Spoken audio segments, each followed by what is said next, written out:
By the way, hindi alam naman katalakes natin, anak ni Marlo, nasa Japan din. Oo nga pala. Oo nga pala. Kumusta pa rin anak mo? Okay naman si Matthew.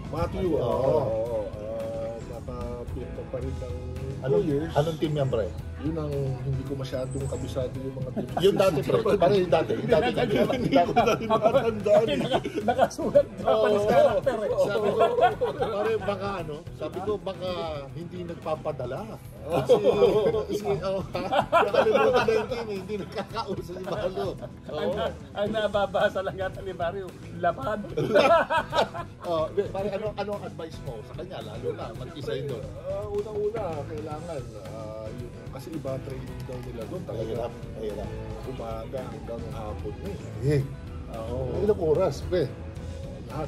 Sa isang lang sila, nandun na rin lahat. So, doon nauubos yung oras. At the same time, sabi ko, talagang kailangan mong magpakondisyon lagi kasi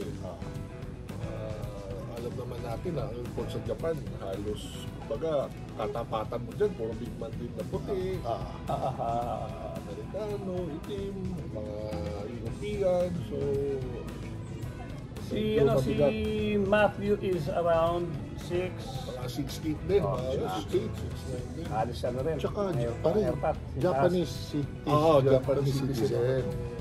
Tama naman. Katawa, Hindi alam ng mga ibang katalakers natin yan, pare, na hindi marami pa rin Pinoy na nando sa Japan. Yes, naglalaro. ano?